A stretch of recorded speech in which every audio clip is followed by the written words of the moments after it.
What's going on, guys? Welcome back to the channel. Today's video we're going to talk a little bit about semi-truck safety and what I see that causes a lot of the wrecks that we have, and most of it has nothing to do with what DOT says is safety concern, as many of you can probably guess. So relating to that topic, everything like oil leaks, marker lights out, cab lights out, that's not causing any wrecks to my knowledge. I haven't seen anybody have a wreck because of any of that. Brakes is definitely a concern, but if you only have like one brake out of adjustment, it's probably not going to prevent you from having a wreck. If you got more than that, possibly.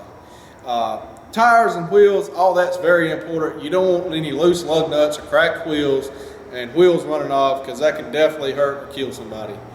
Steering components, that's obviously a concern. You only got one link to your front tires to control where that truck goes, and that's your steering. You definitely don't want anything wrong with that.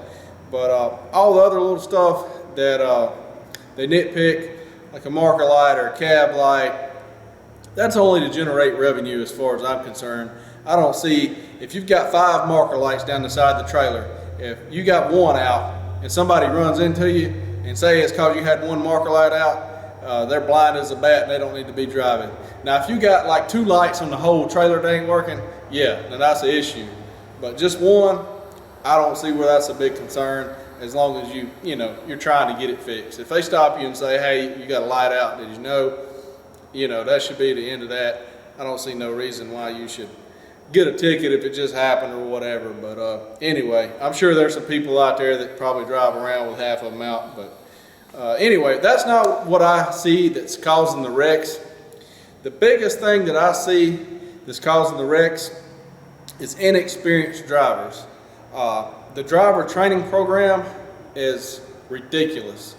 I know you got to start somewhere, but there needs to be, when you go to work for one of these bigger companies that pretty much hire anybody and they put you through their training school and all that, there needs to be somebody in the truck with you, a trainer, which they're supposed to be, but most of the time they're like within maybe 2 months, and then you're done with that and they send you out on the road by yourself. But even in 2 months, half the time they want you to run loads and the trainer's in the bunk asleep back there. He ain't training you. You might as well be on your own if the dude's in the back asleep back there. And that's where I see the wrecks are coming about, is inexperienced drivers. It's very easy to get yourself in a bad situation driving a truck, make a wrong turn and get in a situation you don't know what to do, you panic, and you make mistakes. We can all do that no matter how long you've been driving, but it's very critical on somebody that hadn't been driving long, and that's what I see most of the wrecks. They're going too fast, they turn too quick, they make a wrong turn, they panic, and they try to turn around, run into stuff like that. There was 2 trucks that had wrecks on the same day in the same spot in Shreveport about 3 or 4 weeks ago. I come through there, and that's 1 lane road right there right now by the scales where you come into Louisiana, and there's a little dip in the road where they got it narrowed over. They're working on the road, and 2 trucks in the same day, merely hours apart, that turned over right there and had traffic backed up. They were talking about it. I went through during the second one. There was trucks backed up for 5 hours. I was able to get off and go around, but they were talking about that on the CB, that they had one that morning that got it cleaned up, and it wasn't a couple hours later another truck come by there. And what they was doing was, as they hit that spot and snatched them over, well, they snatched the steering wheel, laid it over on its side. So that's something that an experienced driver would have probably not overcorrected like that. But anyways, that's some stuff that they need to work on the training. That's where the safety issue comes in, is the driver. Most of the wrecks are not caused by the truck itself being unsafe, unless the brakes are gone, or your wheels fall off, or you lose your steering. That's the 3 major things that I could think of to where it is the truck's unsafe. But the rest of the stuff, if your truck's mechanically not reliable, that just means you're going to be broke down, as long as there's obviously not parts falling off in the middle of the highway. But what I'm seeing is the drivers can't drive, pretty much. They can't maintain control of the truck. The other thing I'm seeing is a bunch of four-wheelers cutting off trucks. They'll cut you off and then get on the brakes to get to their exit or make their turn, and you can't stop and you hit them. So a lot of it is caused by other vehicles. But what I'm talking about is just a truck going down the road by itself, no other vehicles involved, running out through the median. Like, what the heck happened here? You couldn't maintain your truck going down the center of the road here. You just drove out through the median, hit the barrier, you buried up in the mud out there, and you're the only vehicle there. That's the kind of stuff I'm seeing. I seen one the other night. I was going to Houston, and there was a truck crossways in the middle of the road on 59, and I don't know how he got crossways in the middle of the road. It's like 6 lanes wide there.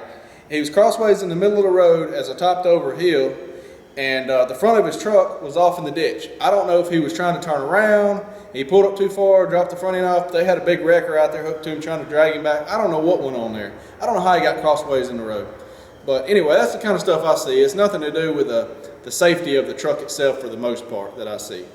But anyway, what I'm trying to say is we need some better driver training programs in effect to not just hire somebody. I mean, this is equivalent to, like, you wouldn't want a doctor, and I know it's a lot more skill required to be a doctor than to drive a truck, but it's essentially the same thing if you look at it from the point of you have other people's lives in your hand.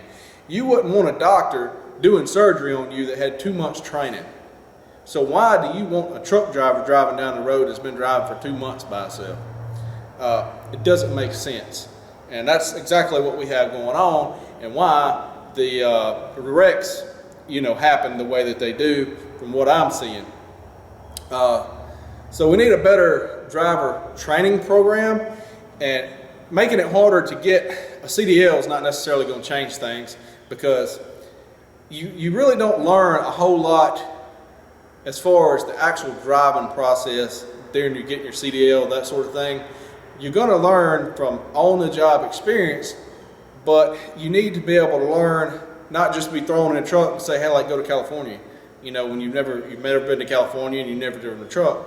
It's pretty much equivalent to giving your 16-year-old son the keys to your new F-250 or whatever you drive, and saying, have fun.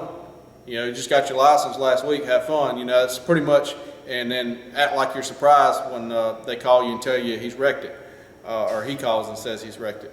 So that's not a surprise that this is happening, but yet it seems to continue happening because these bigger carriers is the ones that has this issue. The owner-operators are some of the safest drivers out there for the most part. Now, I know there is some people out there that are not, but for the most part, they're more experienced, and they've been doing this a long time, and it's their butt on the line, and it's their livelihood, and so they tend to be a little bit safer drivers. But the people that these bigger companies are hiring for, like, dirt cheap, they'll hire anybody. Oh yeah, we'll help you get your license, help you get started, this and that and other. All you got to do is sign this contract, and we'll pay you peanuts, but you get your CDL, then you can work up and all this bunch of crap that they feed them. And then a lot of these people have no experience whatsoever, never pulled a trailer in their life. The biggest vehicle they ever drove was a Honda Civic. They're living in a New York apartment or whatever, California, and there's nothing wrong with that. I'm just saying that that's the kind of people that we got to have no experience. It ain't like somebody like me that grew up out in the country pulling gooseneck trailers and stuff and know a little bit about it getting off. These people have never pulled a trailer in their life. And that's why you see, people make fun of Swift. You see a whole lot of Swift trucks, trailers over in the ditch. They're dragging it through the bank, tearing half the bank down, or storage facilities. I've seen all kind of videos on them. But that's what you get when you got these big carriers. They're looking to haul cheap freight, lots of it. They want to hire anybody they can that they think can hold a steering wheel, and it just doesn't work that way. And that is a safety issue that we're having. It's not what the DOT are going after. Is they're trying to chase down the owner operators and give them tickets for marker lights and oil leaks, and that's generating revenue. It has nothing to do with road safety, none whatsoever as far as I'm concerned. That's just generate revenue. Now, if they find a guy that's got like half his brakes out of adjustment, or they're down to the metal, he ain't got no brakes, yeah, that's a concern. He needs to be out of here somewhere till he can get a better truck or get something other. But as long as he's got good steering and brakes, all his tires and stuff look good, you know, that's probably not an issue if he's got some driving experience. But what worries me is these people that's just got their license, and you can usually tell, especially at a truck stop, you can see, now everybody has a little trouble backing up sometimes, but I was at this truck stop one time and there was, I don't know, there was like 10 parking spots in a row, side by side. He had, you know, I don't know, 70, 80 foot wide that he could back into. You don't have to be a very good driver to back up and fire 8 or 10 wide parking spots there. He couldn't make it happen. He pulled up and he backed up. And every time he'd back up, his trailer would go over and he'd be zigzag, taking up 2 or 3 spots. He couldn't figure out how to back it up straight in there to get lined up. And I guess the dude finally gave up and pulled up into another spot or left. I'm not sure. I got tired of watching him. I got out and went in. But all he had to do, I mean, he could have drove straight in if he couldn't back up. I do that a lot because I pull a spread axle flatbed. And if it's loaded, you can't hardly back the thing up. You can, but it puts everything in a bind and you're really twisting those axles. And if it's to where I can just pull straight in and leave the next day when it's plenty of clearance, I can back up a little bit and then swing out. That's what I do to keep from putting my tires and my trailer in such a bind. But you can usually tell some of these people that's don't have the experience. And a lot of times it's not their fault. It's the company they work for's fault for feeding them these line of lies and putting them out there like that. And that's the problem that, in my opinion, the DOT needs to be going after, is these big companies that are not putting the driver training in effect to make sure the roadways are safer for us to drive on. Not the owner-operators that may have an oil leak on an older truck. So that's my thoughts and opinions on this, to why you see the wrecks as far as that, the ones that are not caused by people cutting trucks off and it's caused by the cars themselves. That's a lot of it, is people don't have the driver training to drive around trucks also, and they want to cut them off and then slam on the brakes thinking the truck can stop, and then they're surprised when they get run over. See that a lot too. But I think that's what they need to focus on, is getting some kind of program together like doctors have. Again, we'll go back to that. You know, you don't want a doctor doing surgery on you that he's been on the job 2 months. You want him in the surgery room for 2 years, 3 years, you know, helping out, you know. So that's the same thing, in my opinion, we need to do with truck drivers, is figure out how to get the rates enough. I mean, they're paying these guys peanuts anyway, and pocketing all the profits. Big corporate greed going on is what's going on with these big mega fleets. It's got 6, 8, 10,000 trucks. I mean, they didn't get that way if they wasn't making money. So they need to pay 2 people to do this job. The one person that's not experienced needs to drive only when the other guy is there that can guide him and tell him, you know, whenever you get in a bad situation, to what you need to do to kind of correct it, or maybe even take over, get them out of that, and then let them learn from that. But they have to learn from experience. It's something you can't learn by reading a book, and that's what we have going on a lot of days. You guys that watch my videos know that I'm very hands-on. I learn everything I can, whether it be working on something or any of that stuff, hands-on. You can only learn so much from reading a book. You have to get out and experience it and do this. And that's what we got going on, is we got a bunch of people reading a book, never drove a truck. We got a bunch of people inspecting trucks, don't know nothing about a truck. They read it in the book, what to look for, have no clue what half of it does. And that's the issues that I see from my point of view. You guys can leave in the comments what you think and everything.